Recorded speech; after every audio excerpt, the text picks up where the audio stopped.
ओम शांति। वर्तमान समय जहां प्रकृति के प्रकोप हो रहे हैं, तो उससे कहीं ना कहीं ब्राह्मणों में भी अब जागृति आ रही है। वैराग्य आना शुरू हो गया है। पुरुषार्थ की तरफ स्व इच्छा से अब कदम बढ़ने लगे हैं। पहले कहना पड़ता था कि पुरुषार्थ करो, तो कहते थे कि अभी तो टाइम बहुत पड़ा है, कर लेंगे। लेकिन वास्तव में अब अंदर से देखा जाए तो समय ने घंटी बजा दी है। अब नहीं करेंगे तो फिर कब करेंगे? इसलिए यथाशक्ति अपनी बुद्धि की सामर्थ्य अनुसार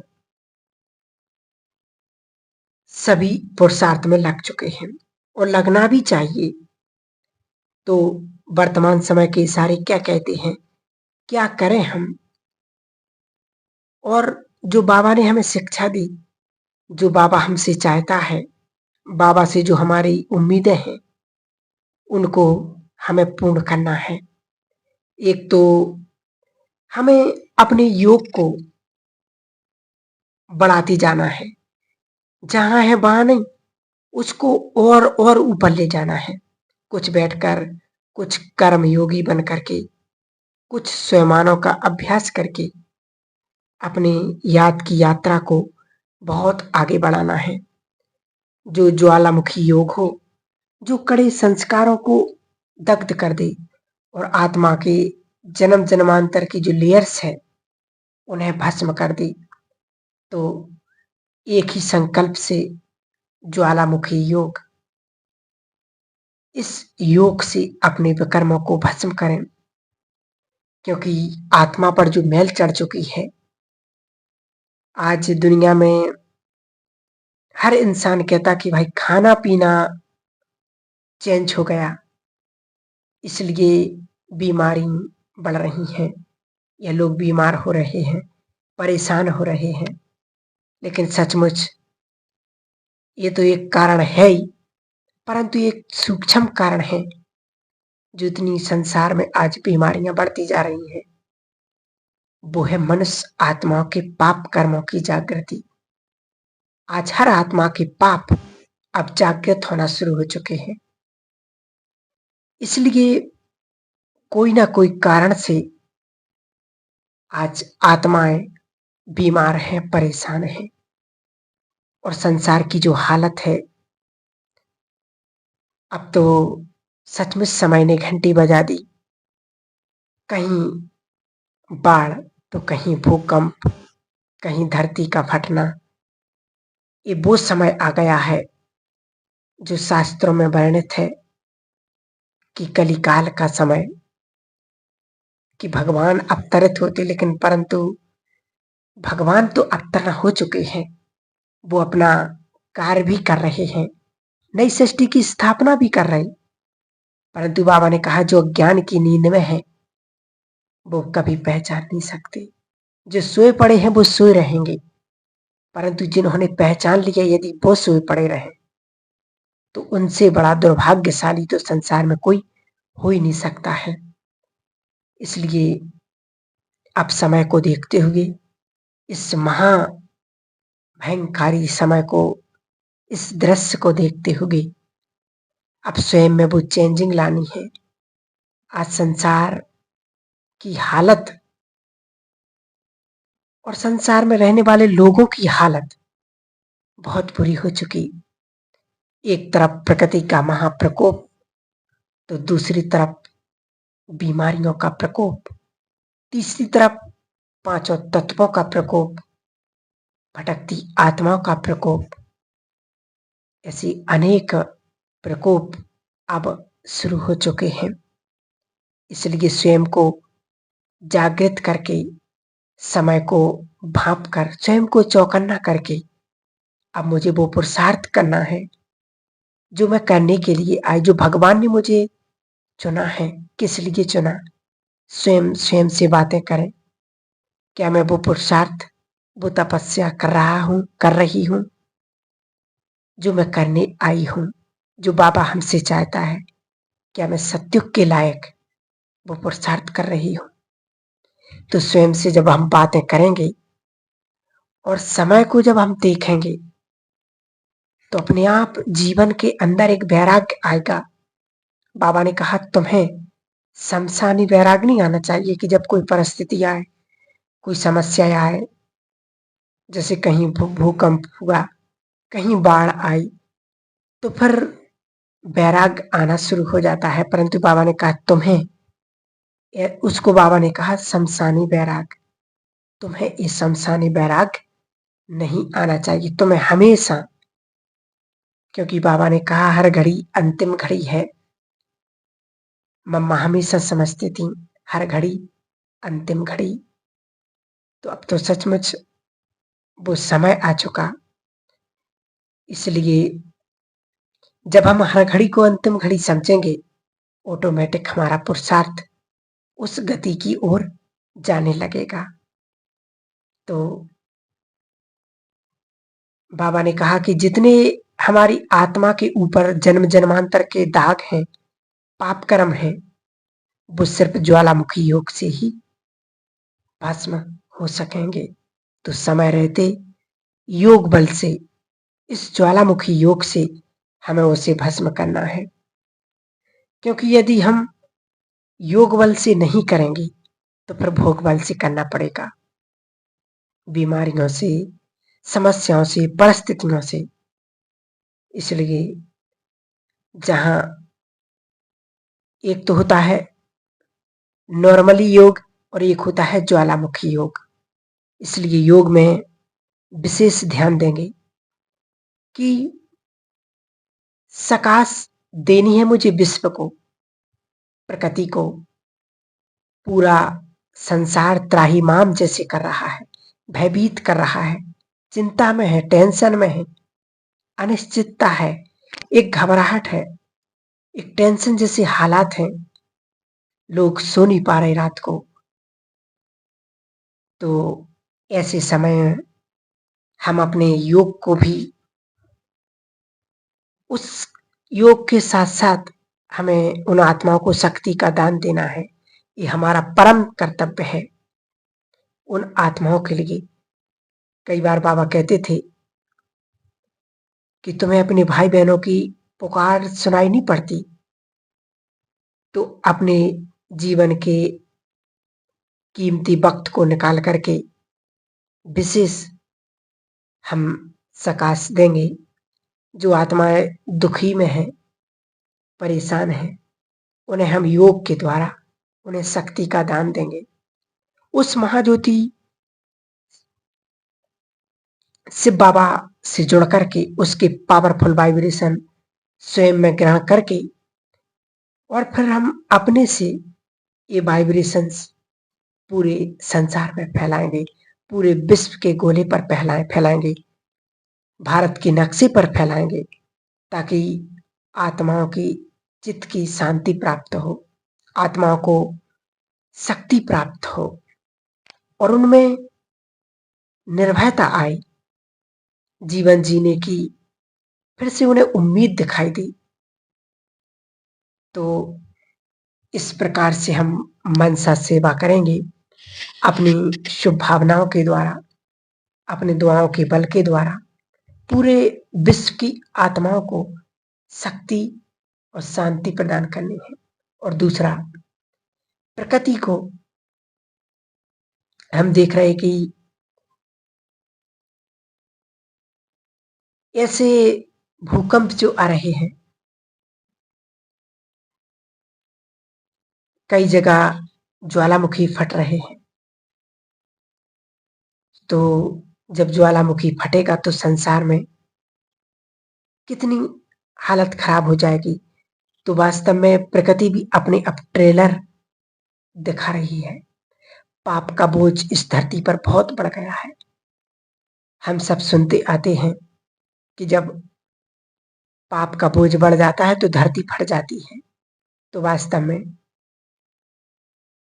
इस पाप के बोझ को ये धरती, ये प्रकृति अब बर्दाश्त नहीं कर पा रही है। इसलिए आउट ऑफ कंट्रोल होती जा रही है। तो ऐसे वक्त में प्रकृति को जो चाहिए, उन्हें शक्ति के, शांति के प्रकंपन देंगे, पवित्रता के बहुत सुंदर वाइब्रेशंस जब हम उन्हें देंगे, क्योंकि प्रकृति से हमारा बहुत गहरा घनिष्ठ रिश्ता है। यदि प्रकृति नहीं तो हम नहीं, प्रकृति से हमारा अस्तित्व है। जब हम, यानी कि मैं आत्मा, प्रकृति का जब मिलन होता है तो संसार रचता है। प्रकृति अलग हो जाए और आत्मा अलग हो जाए तो कुछ भी नहीं कर सकते। इसलिए 5 तत्वों से ये शरीर चल रहा है, उसी से ही बना है। यदि एक तत्व भी ऊपर नीचे होता है तो ये ठीक से काम नहीं करता है। तो प्रकृति जो माँ की तरह है, जो सदियों से, युगों से हमें देती आ रही है, निस्वार्थ भाव से दे ही रही है और एक समान सबको दे रही है। कोई वैरभाव नहीं कर रही कि गरीब को कम, अमीर को ज्यादा, ऐसा नहीं। अब जबकि वो जर्जरी अवस्था में हो चुकी, बोझिल हो चुकी है, जबकि विकारों के वाइब्रेशंस ने उसको भी दूषित कर दिया है। तो ऐसी स्थिति में हम नियम बनाएं, 24 घंटे में प्रकृति के इस आभार को कृतज्ञ बनकर के उसे स्वीकार करें और उसे दुआएं दें। और 24 घंटे में कम से कम एक बार भोजन बनाते, योग करते, चलते फिरते कहीं पर जा रहे तो दिल से उसका धन्यवाद करें, उन्हें दुआएं दें, योग की सकाश दें। 10 मिनट जरूर करें, क्योंकि बाबा ने कहा जितना हम इसका धन्यवाद करेंगे, जितना हम इसका सहयोग करेंगे, जितना हम उसको सकाश देंगे, अंत समय में वही प्रकृति हमारी मदद करेगी, वो हमारी रक्षा करेगी और हमारे क्लोज आएगी, हमारी गुड फ्रेंड बन जाएगी। तो क्योंकि परमात्मा शक्तियों की प्रकृति को बहुत जरूरत है, तो वर्तमान समय में हम बाबा के बच्चों का एक परम कर्तव्य है कि यहाँ वहाँ की बातों को छोड़ करके, कीमती वक्त निकाल करके हम प्रकृति के सानिध्य में जाएं, उससे जुड़ें और महाज्योति से पवित्रता की, शांति की, शक्ति की किरणें लेकर के उसका दिव्य प्रकाश स्वयं में भर करके फिर हम एक एक तत्व को देंगे, उनको विजुलाइज करते हुए हम प्रदान करेंगे। एक एक तत्व को देखेंगे, उसकी महानता को देखेंगे, उसका आभार करेंगे, धन्यवाद करेंगे, उससे फ्रेंडशिप करेंगे, उनको सकाश देंगे। तो फिर प्रकृति हमारी गुड फ्रेंड बन जाएगी। इसलिए बाबा ने कहा कि योग से हमें मनसा सेवा करनी है। बाबा ने बहुत पहले कह दिया था कि लास्ट में, अंतिम समय में मनसा सेवा ही काम करेगी, वही काम आएगी। बाबा ने कहा ज्ञानी तुम आत्मा बाप को प्रिय तो है, परंतु बाबा ने कहा योगी तू आत्मा, वो बाप समान है, वो भगवान के अति प्रिय है, वो मेरे ही समान है। तो ज्ञान होना बहुत अच्छी बात है, परंतु ज्ञान को प्रैक्टिकल में लाना और समय का सदुपयोग करना, कहते नहीं, जैसे यदि प्यास लगी हो और उस वक्त समय पर यदि कोई हमें प्यास बुझा दे हमारी, तो उसने हमारी प्यास बुझा दी, तो वो बहुत ही मदद और बहुत ही उस व्यक्ति की याद आती है। और यदि मुझे जब प्यास ही नहीं तो मुझे कई प्रकार के जूस भी पिलाए तो भी उसका कोई महत्व नहीं है। इसलिए अब प्रकृति को भी मदद की आवश्यकता है, आपकी मदद का महत्व है। अब आत्माओं को शांति चाहिए, दिव्यता की शक्ति चाहिए, सहारा चाहिए, मेंटल सपोर्ट चाहिए, पावर चाहिए, अब महत्व है इस समय का, तो हम जैसे अपने दिनचर्या का सभी काम करते ऐसे ही इस दिनचर्या में एक चीज ऐड करें, हम प्रकृति को, संपूर्ण विश्व को, विश्व के गोले को परमात्मा वाइब्रेशन पर कंपन देंगे। तो योग बहुत जरूरी भी है और उसमें खुद के लिए, स्वयं के लिए, वैसे तो इसमें भी हमारे विकर्म दग्ध होंगे, परंतु पर्सनैलिटी ही जो आत्मा पर 63 जन्मों से पाप की जो कट चढ़ी हुई थी, जो जाने अनजाने में मुझसे पाप कर्म हुए हैं, तो उसको दग्ध करने के लिए सबसे पहले जो भी भूल चूल जाने अनजाने में हुई, क्षमा मांग लीजिए भगवान से। कोई भी जाने अनजाने में हुई, बाबा मुझे माफ करो, वो क्षमा के सागर हैं, वो क्षमादान देंगे। और साथ में प्रकृति से भी और आत्माओं से भी क्षमादान कीजिए।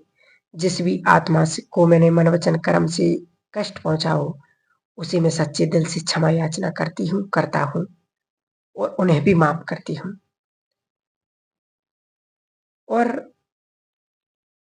एक हम दृढ़ संकल्प करेंगे, तब हमें क्षमा प्रार्थना मिलेगी।